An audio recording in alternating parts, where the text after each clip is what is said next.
ड़मो अर्हन्ताडं ड़मो सिद्धाडं ड़मो आयरियाडं ड़मो अच्छायाडं ड़मो लोये सवसाहुडं मङ्गलं भगवान् वीरो मङ्गलं गौतमो गणी मङ्गलं कुन्दकुन्दाद्यो जैनधर्मोऽस्तु मङ्गलं सर्वमङ्गलमाङ्गल्यं सर्वकल्याणकारकं प्रधानं सर्वधर्माणां जैनं जयतु शासनं जैनं जयतु शासनं त्वयि सति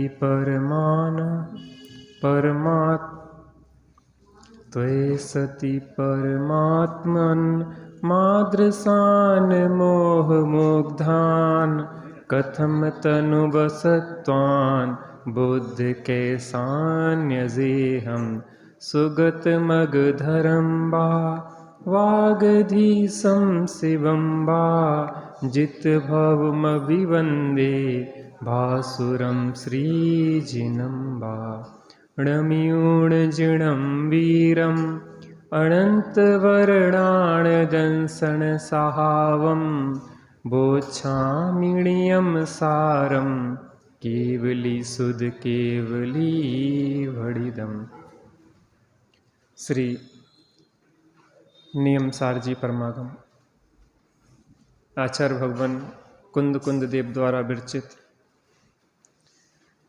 संस्कृत टीका पद्म प्रभमलधारी देव द्वारा विरचित जिस प्रकार से परंपरा है सर्वप्रथम सच्चे देव शास्त्र और गुरु का स्मरण किया जाता है, उसी प्रकार यहाँ पे सर्वप्रथम देव और शास्त्र का स्मरण कर चुके हैं। अब यहाँ पे गुरु का स्मरण करेंगे।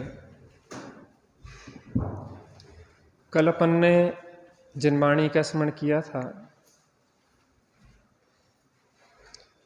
वाचम यमिंद्रों का, जिनेन्द्र देव का मुख कमल जिसका वाहन है और दो नयों के आश्रय से सर्वस्व कहने की जिसकी पद्धति है, उस वाणी को, जिन भगवंतों की स्याद्वात मुद्रित वाणी को मैं वंदना करता हूँ।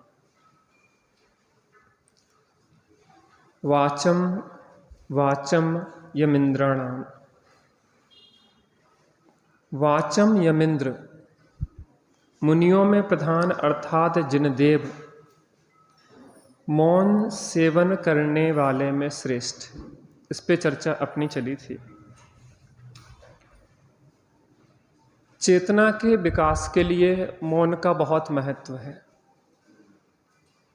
क्या का महत्व है?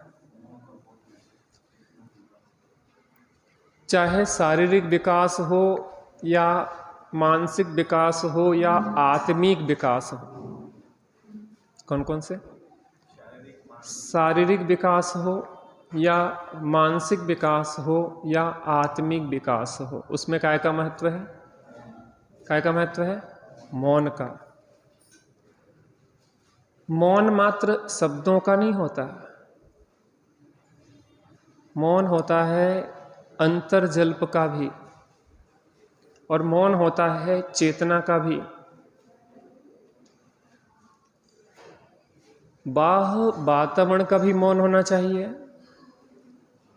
काय से भी मौन होना चाहिए अर्थात शरीर से भी मौन होना चाहिए, बहिर्जल्प अर्थात वचनों का भी मौन होना चाहिए, अंतर्जल्प अर्थात विचारों का भी मौन होना चाहिए, और चेतना का भी मौन होना चाहिए। चेतना का मौन माने स्वरूप गुप्ति, मन वच काय का निरोध करके स्वरूप स्थिरता, यह चेतना का मौन है। क्या कहा? स्वरूप गुप्ति, यह चेतना का मौन है। अपन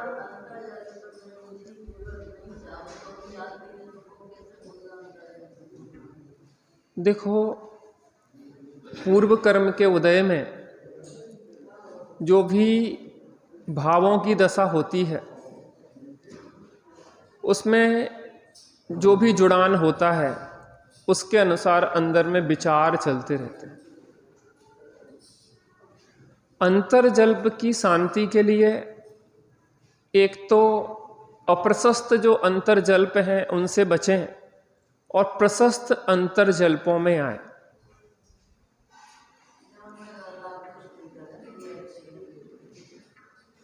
पहले तो अप्रशस्त अंतर्जल्पों से बचे, जो व्यर्थ के विषय कसायों के विचार चल रहे हैं उनसे बचें और सच्चे देव सद्गुरु और जिनवाणी के विचारों को करें, उनको परिवर्तित करें या उनको पलटें।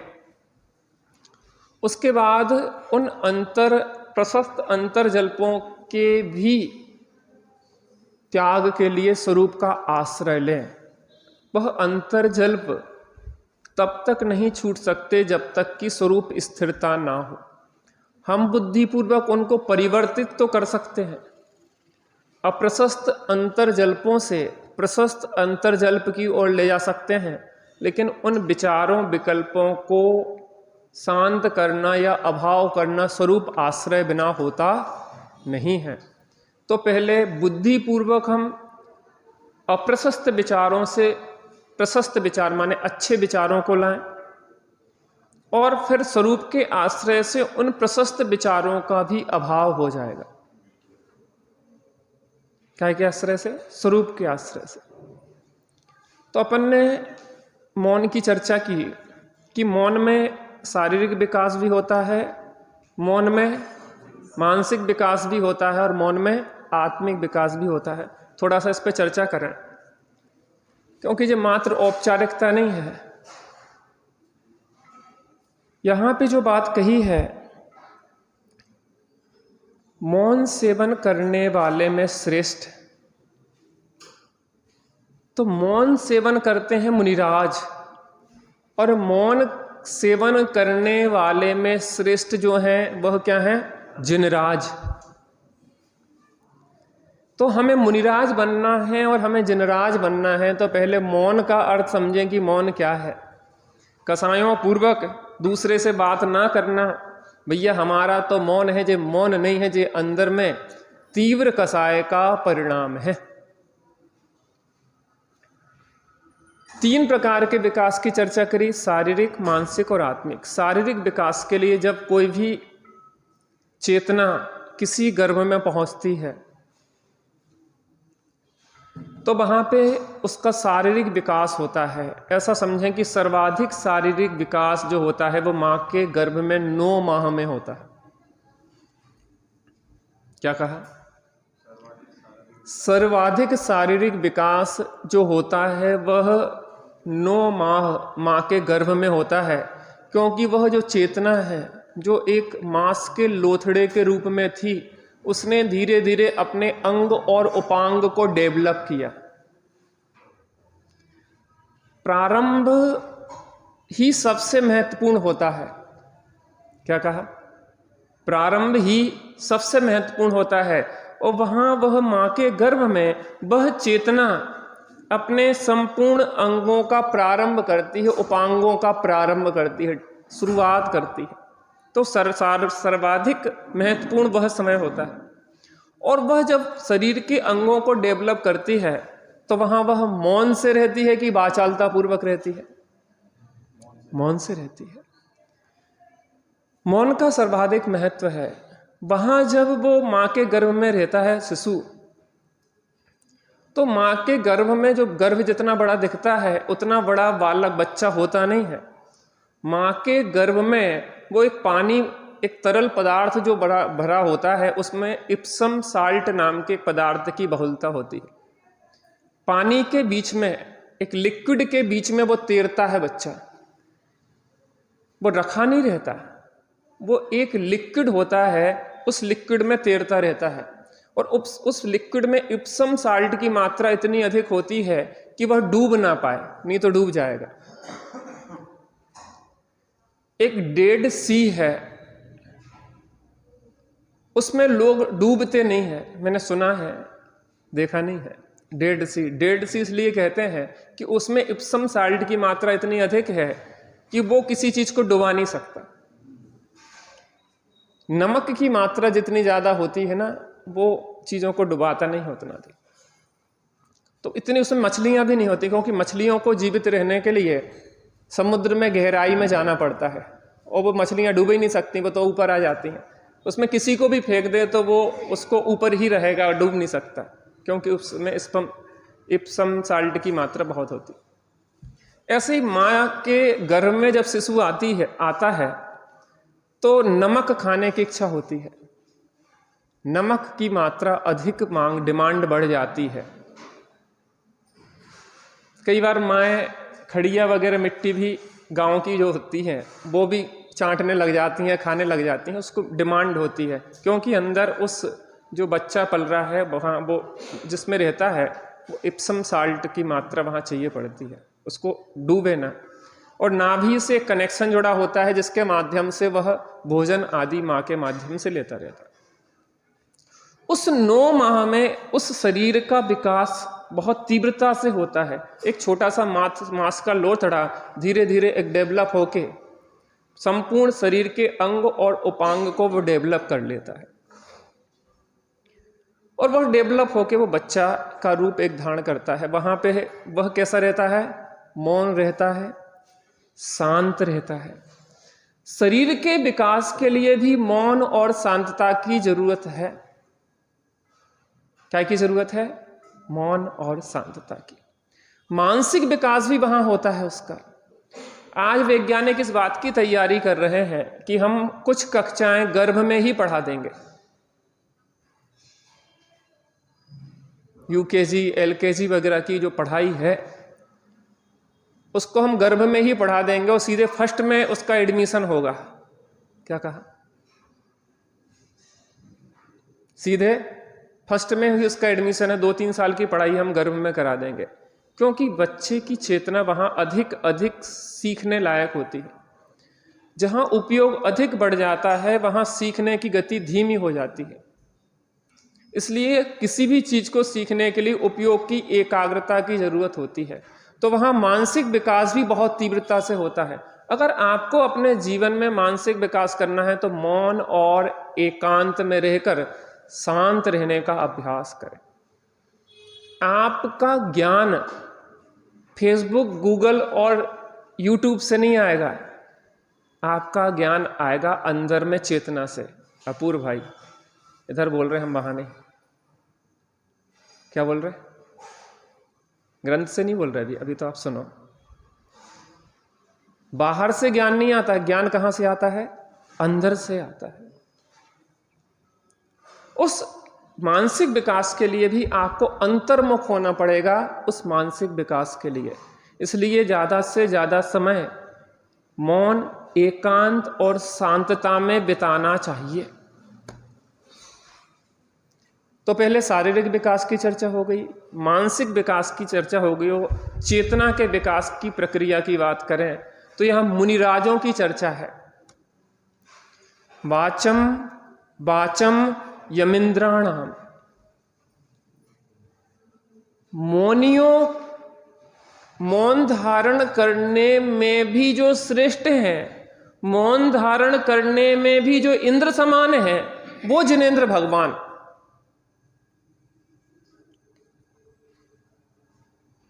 तो यहां चेतना का भी विकास करना है तो मौन और शांत होना पड़ेगा। हमारी वाचालता हमें दूसरे से जोड़ती है, कनेक्ट करती है। आप मौन रहे तो आपका कनेक्शन दूसरे से नहीं जुड़ेगा। क्या कहा? आप मौन रहे तो आपका कनेक्शन दूसरे से नहीं जुड़ेगा। जब आप बोलते हैं तो दूसरे से कनेक्ट होते हैं, फिर परस्पर में आदान प्रदान होता है, फिर राग द्वेष आदि खड़े होते हैं। इसका मतलब यह है कि चेतना का विकास करना है तो मौन का सेवन करो, मौन रहो, एकांत में रहो। एकांत में 2 लोगों को एकांत पसंद है, एक तो साधकों को, दूसरे विषय भोगों को चाहने वालों को। विषय भोग वाले भी एकांत चाहते हैं और साधक भी एकांत चाहते हैं। हमारा तो अधिकतर ऐसे लोगों से संपर्क होता रहता है, हम एकांत कहीं ढूंढते हैं तो वहाँ शराबी व्यसनी लोग भी वहीं पे एकांत ढूंढते हैं।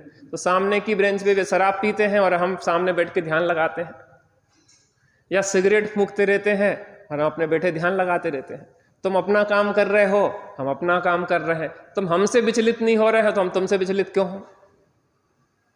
कुछ शराबी तो पैर पड़ने लग जाते कि महाराज भले पधारे।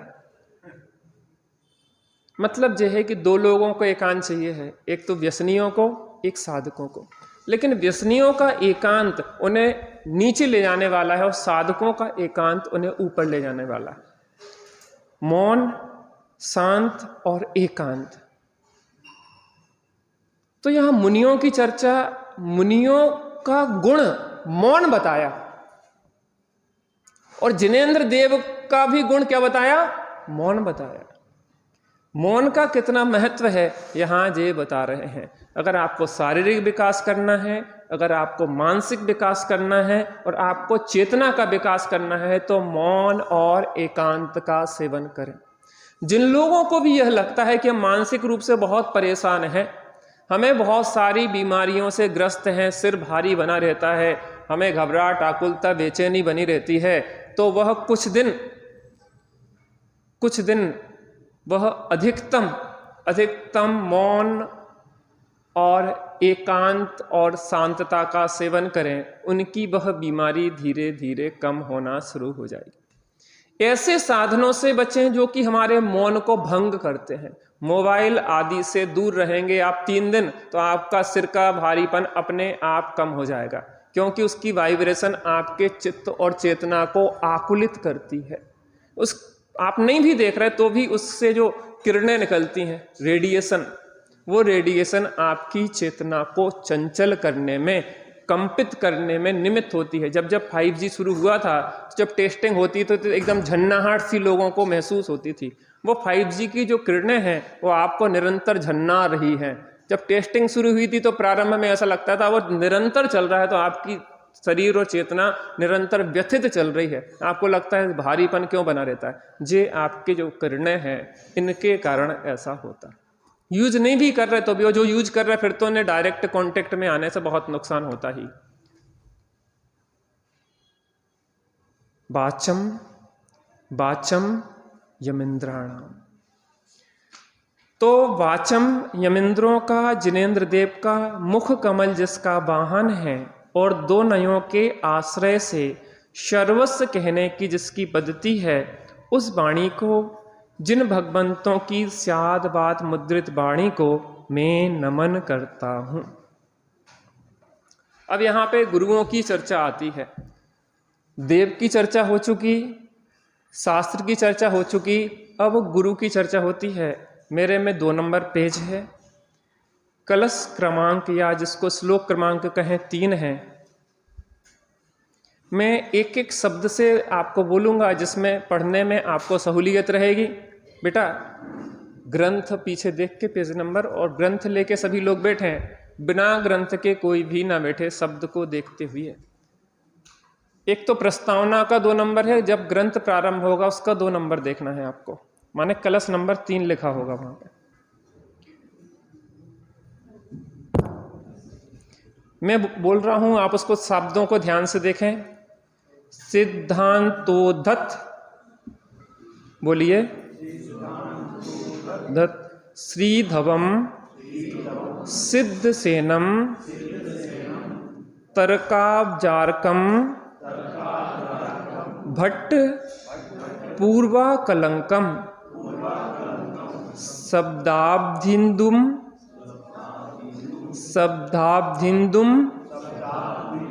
पूज्यपादम च वंदे तद विद्याढ्यम वीरनंदिम वृतीन्द्रम। सिद्धांतोद्धत श्रीधवम सिद्धसेनम तर्काब्जारकम भट्ट पूर्वाकलंकम शब्दाब्धिन्दुम पूज्य पादम च वंदे तद विद्याढ़्यम वीर नंदिम व्रतीन्द्रम।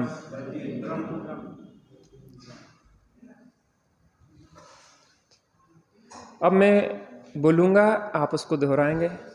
सिद्धांतो दद श्रीधवम सिद्ध सेनम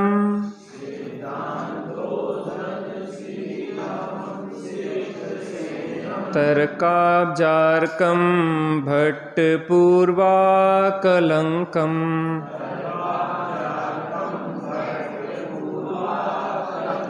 शब्दाब्धिन्दु पूज्यपादं च वन्दे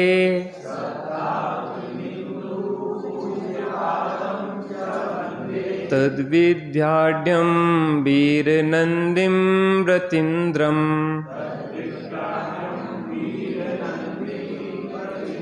सिद्धांतो धत श्रीधवं सिद्धसेनं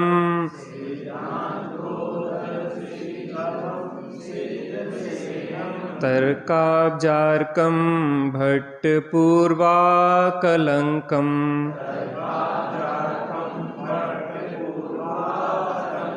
शब्दाब्धिन्दुं पूज्यपादं च वन्दे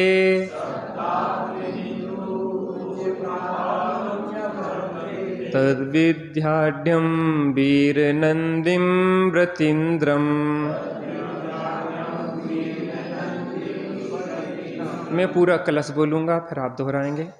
सिद्धांतो धद श्रीधवं सिद्धसेनं तर्काब्जार्कं भट्टपूर्वाकलंकं शब्दाब्धिन्दुं पूज्यपादं च वन्दे तद्विद्याढ्यं वीरनन्दिं व्रतीन्द्रम्। बोलिए। तो धद श्रीधवं सिद्धसेनं तर्काब्जार्कं भट्टपूर्वाकलंकं शब्दाब्धिन्दुं पूज्यपादं च वन्दे तद्विद्याढ्यं। बहुत बढ़िया। सिद्धांत लक्ष्मी के पति श्री सिद्ध सेन यतीन्द्र को तरकाम्बुजों के सुरसिली अकलंक देव मुनीन्द्र को शब्द सागर चंद्रमा श्री पूज्य पाद यतीन्द्र को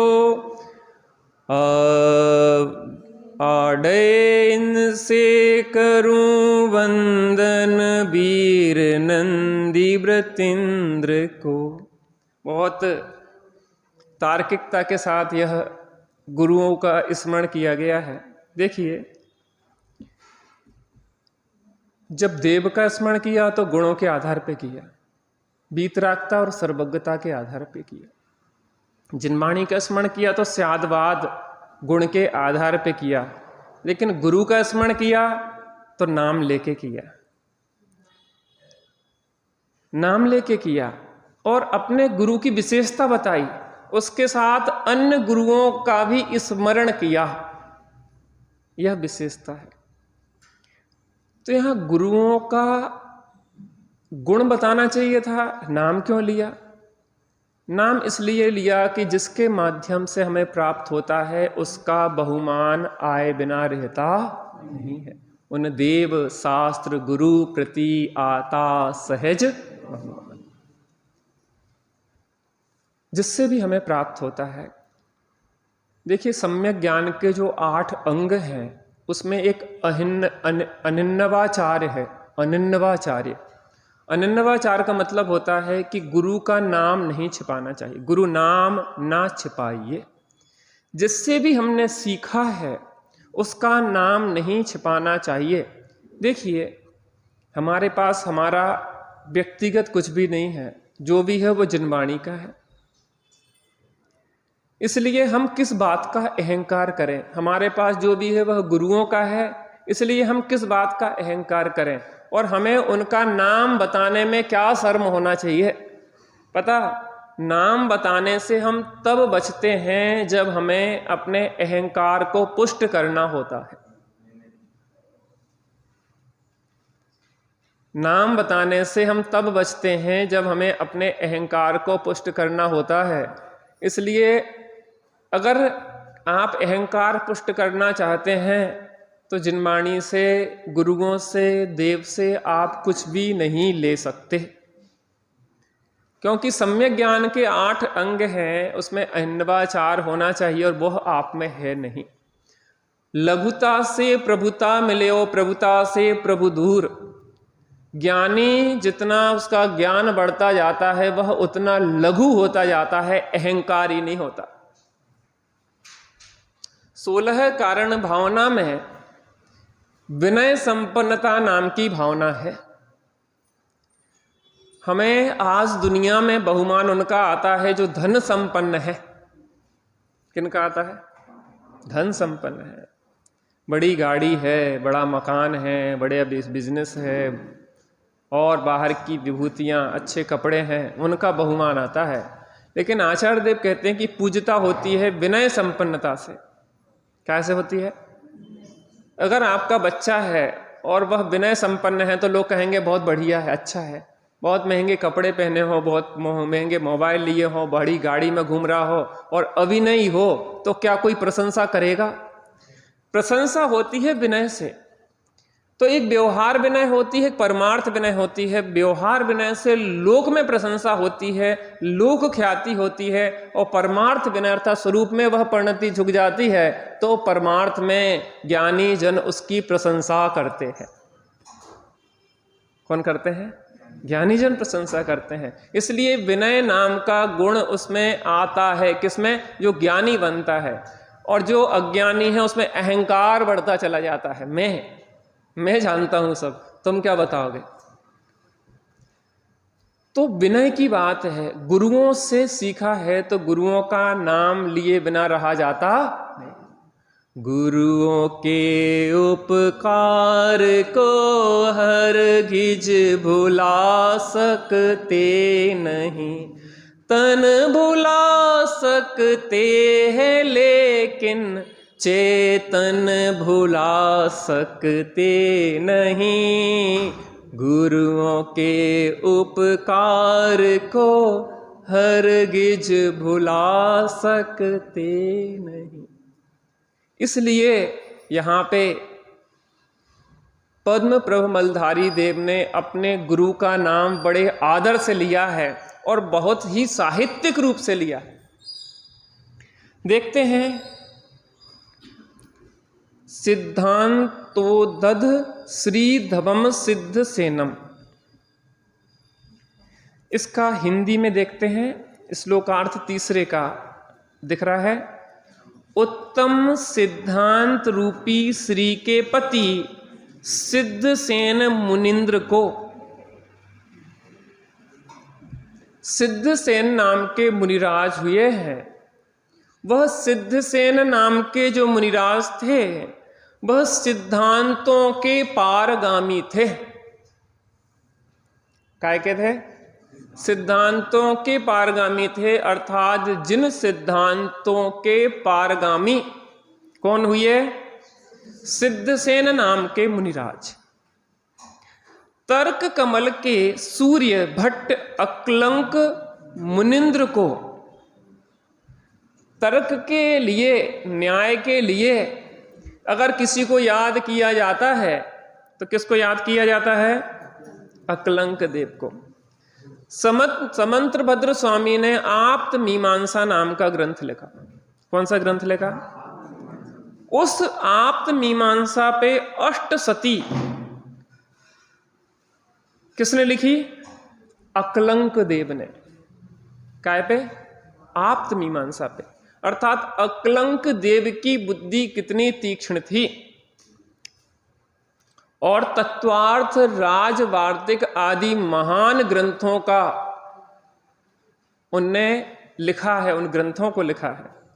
अर्थात अकलंक देव जो थे वह तर्क कमल के सूर्य थे, अर्थात जिनके द्वारा जैसे सूर्य से कमल खिल जाता है वैसे ही उनके सूर्य जैसे प्रताप के कारण तर्क रूपी कमल विकसित हो गया।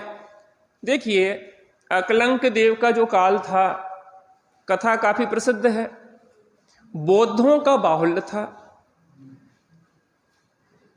उस समय विद्या अध्ययन के जैनों के कोई साधन नहीं थे, तो बौद्धों के वहां जाके रहे, पढ़े, सिद्धांतों को समझा, सिद्धांत तो नहीं समझे, व्याकरण न्याय आदि को समझा। और वो कथा आपको पता है कि निकलंक को मार दिया गया और अकलंक बच गए। अकलंक के सामने एक ही लक्ष्य था कि जिन शासन को कैसे दसों दिशाओं में फैलाया जाए। अकलंक ने बहुत ही जिन शासन का अध्ययन, मनन, चिंतन, अनुभवन किया, आत्मिक और मुनि दीक्षा अंगीकार की। किसने? अकलंक देव ने। यहां पानी तो नहीं आ रहा, इसको बंद कर दो। और उसके बाद उन्होंने जगह जगह जाके वाद विवाद किए। कहा जाता है बौद्धों के साथ एक वाद विवाद चलता रहा जो 6 महीने तक चलता रहा। कितने समय तक? 6 महीने तक। और उसका हल नहीं निकल पा रहा था, जो वाद विवाद हो रहा था उसमें निर्णय नहीं हो पा रहा था, राजा के सामने चल रहा था। और फिर 6 महीने व्यतीत होने पे क्यों इसका हल नहीं हो रहा? क्योंकि इस स्यादवादमय जिनवाणी के सामने किसी के टिके रहने की कोई भी ताकत नहीं है। तब पता पड़ा कि एक देवी आपसे शास्त्रार्थ कर रही है। यहाँ कोई मनुष्य नहीं है, यहाँ एक देवी है। और एक घड़े के अंदर तारा देवी नाम की एक देवी को रखा गया था और वो पर्दे के पीछे थी। पर्दे के पीछे से वाद विवाद चल रहा था। तब किसी देव ने या किसी ने अकलंक देव को बताया कि आप किसी प्रश्न को जब वहां से वो पूछे तो उसको कहें कि फिर से बताओ, रिपीटेशन, रिपीट करें उसको। तो रिपीट करेंगे तो देवियों का ऐसा होता है, रिपीट करने के बाद उनकी विद्या क्षीण हो जाती है। और जब ऐसा बोला तो वो उनकी विद्या, जो तारा देवी थी, उनकी विद्या क्षीण हुई। और यहाँ पे जैन दर्शन का डंका बजा। सभी बहुत सारे लोग अकलंक देव के न्याय और तर्क के सामने जिन शासन को स्वीकार करने के लिए बाध्य हो गए। और लाखों लोगों ने, अर्थात बहुत सारे लोगों ने जैन दर्शन को स्वीकार किया। तो तर्क कमल के सूर्य भट्ट अकलंक देव काय के सूर्य थे? तर्क कमल को खिलाने के लिए वह सूर्य की तरह तेजस्वी थे। जहां जाते थे कोई उन्हें परास्त नहीं कर पाता था। ऐसे तर्क होते थे। जिन शासन का ऐसा ही कुछ प्रभाव है, क्योंकि यथार्थवाद को उद्घाटित करने वाला है। शब्द सिंधु के चंद्र पूज्य पाद मुनिंद्र को, शब्द सिंधु के चंद्र अर्थात व्याकरण के महान ज्ञाता, व्याकरणाचार्य कौन थे? पूज्य पाद स्वामी। आचार्य कुंद देव एक बार विदेह क्षेत्र गए और पूज्यपाद स्वामी के बारे में आता है कि जी अनेक बार विदेह क्षेत्र गए। क्या कहा? पूज्यपाद स्वामी के बारे में आता है कि यह अनेक बार विदेह क्षेत्र गए। इनके पास किसी प्रकार का कोई रसायन या कोई थी लेप आदि जो चरणों में लगा के वो उड़ने लगते थे, आकाश में गमन करते थे, उसका माध्यम से वह विदेह क्षेत्र जाते थे। तो ऐसे व्याकरण के बहुत बड़े विशेषज्ञ ज्ञाता कौन थे? पूज्यपाद स्वामी। पूज्यपाद स्वामी ने एक जैनेन्द्र व्याकरण नाम का ग्रंथ लिखा। कौन सा? जैनेन्द्र व्याकरण नाम का एक ग्रंथ लिखा है और वह व्याकरण के प्रकांड विद्वान थे। तो यहां कह रहे हैं शब्द सिंधु के चंद्र, शब्द रूपी जो समुद्र है उस सिंधु को वृद्धि करने में चंद्रमा के समान। देखिए एक शुक्ल पक्ष होता है और एक कृष्ण पक्ष होता है। शुक्ल पक्ष में क्या होता है? समुद्र का स्तर क्या होता है? ज्वार आता है। ज्वार कहते कि ज्वार ही कहेंगे ना, बढ़ने को ज्वार होता है। और कृष्ण पक्ष में क्या होता है? भाटा होता है। अर्थात चंद्रमा की जो विशेषता है कि वह जल को ऊपर की ओर वृद्धिंगत करता है।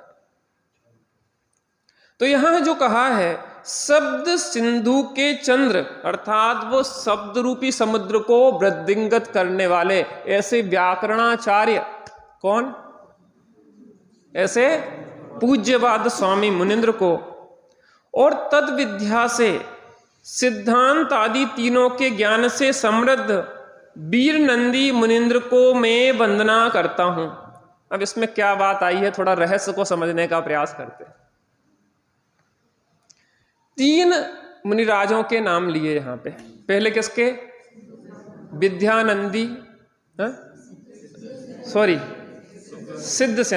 सिद्धसेन सिद्धांत के पारगामी थे। और अकलंक देव कौन थे? तर्क के पारगामी। और पूजपात काय के थे? शब्द सिंधु अर्थात व्याकरण के पारगामी। लेकिन इनके जो गुरु थे, किनके?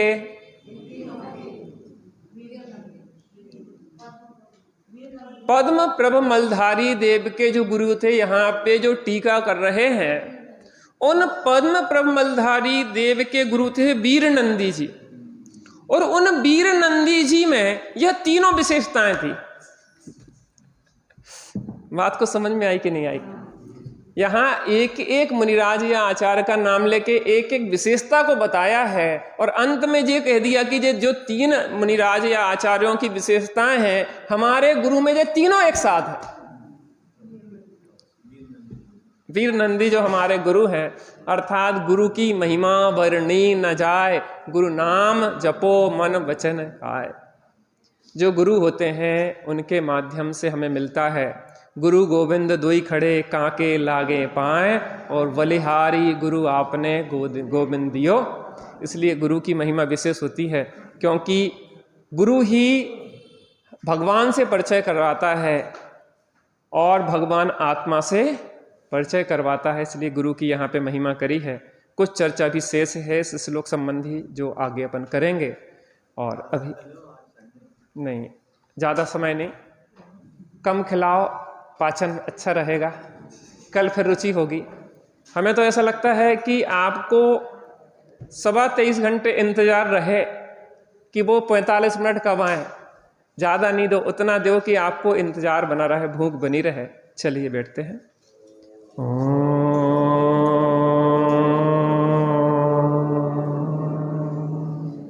शांति शांति शांति।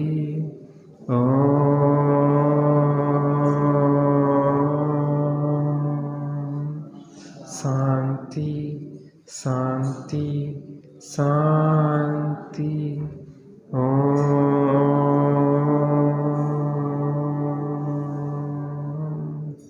शांति शांति शांति।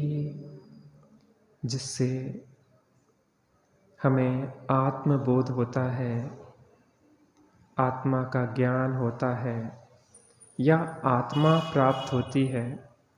क्योंकि आज तक हम आत्मा तो है, लेकिन आत्मा का बोध ना होने से अपने को शरीर रूप ही मान रहे हैं।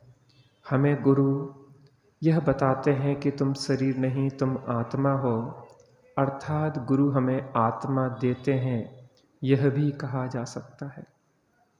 यहाँ पे मुनिराज पद्म प्रमलधारी देव अपने गुरु का स्मरण कर रहे हैं, क्योंकि उन गुरु ने ही उन्हें परम गुरु से मिलाया है, शुद्धात्मा से मिलाया है। ऐसे गुरु ने जो हमें शुद्धात्मा बताया है, हम भी थोड़ी देर बैठ के उस परम गुरु से मिलन का अभ्यास करते हैं।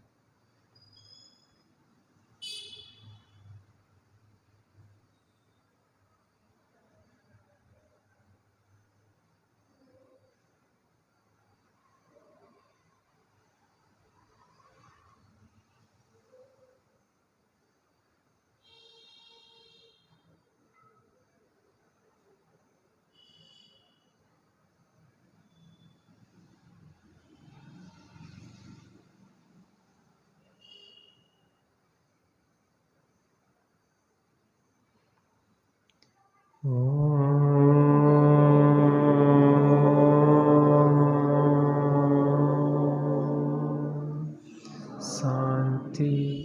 शांति शांति।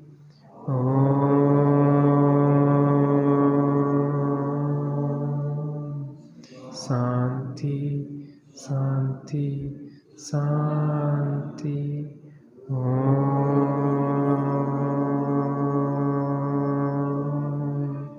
शांति शांति शांति।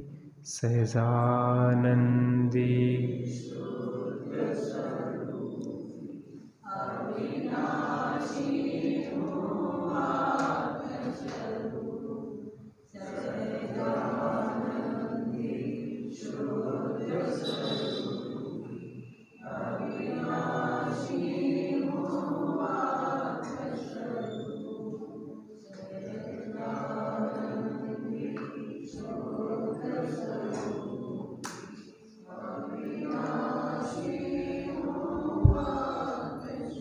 जी बच्चे आए हैं, इनसे कहना चाहेंगे कि ये नियमित स्वाध्याय में आए अगर प्रतिकूलता नहीं है तो, क्योंकि नियमित स्वाध्याय में आने से जीवन में एक बड़ा परिवर्तन आता है।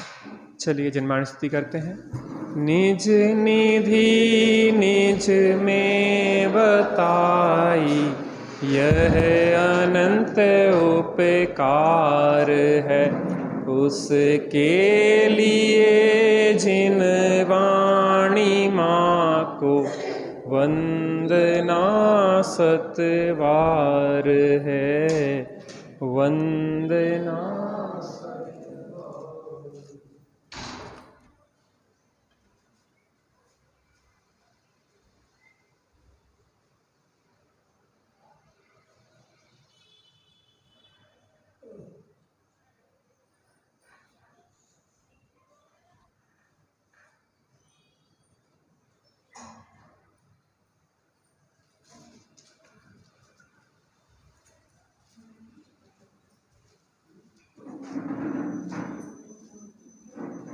द्वादश जिनवाणी माता की जय।